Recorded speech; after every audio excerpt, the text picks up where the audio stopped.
à tous. Nous allons aujourd'hui voir comment accéder aux ressources numériques en lien avec l'orientation via votre compte Pronote.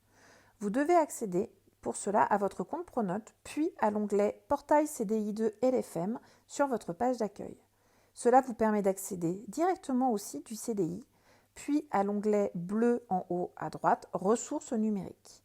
Nous allons nous intéresser aujourd'hui à GPO3 Lycée, dont nous avons déjà parlé dans une précédente vidéo.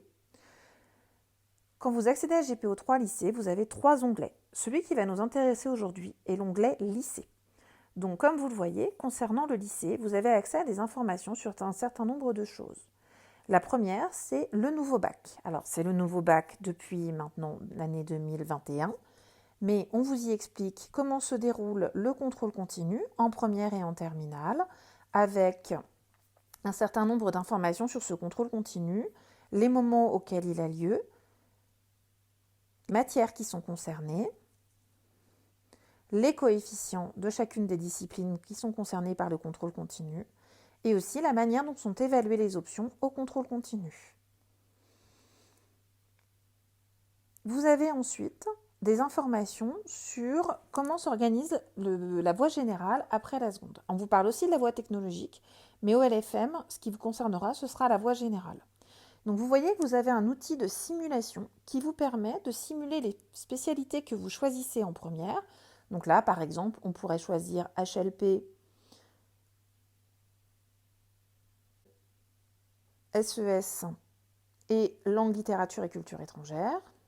Donc vous voyez qu'à chaque fois que vous passez sur le menu déroulant, vous avez une petite explication de ce en quoi consiste la spécialité.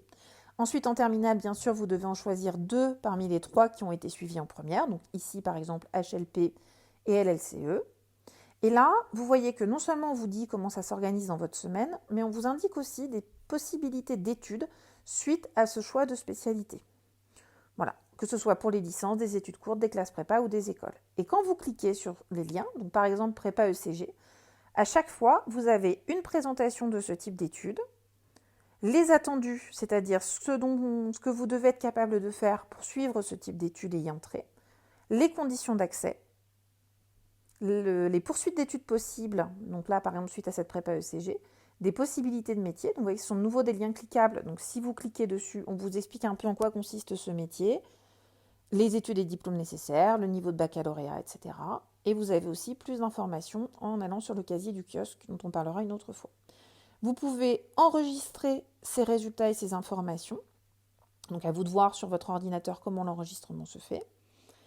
Et vous pouvez aussi, si vous regardez, vous pouvez aussi vous les envoyer par mail par exemple, avec la petite enveloppe, ou les imprimer.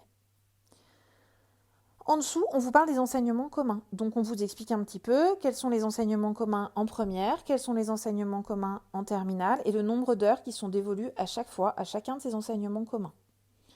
Et enfin, on vous propose les enseignements optionnels. Donc après, bien entendu, il faut voir en fonction de ce qui est proposé au LFM, où par exemple il y a théâtre, musique, langue 3, latin. Et finalement, le dernier onglet de cette partie, c'est un petit quiz sur comment se passe le bac. Donc là, voilà, ça vous permet de vérifier que vous avez bien tout compris. Vous avez 13 questions sur comment se passe le bac.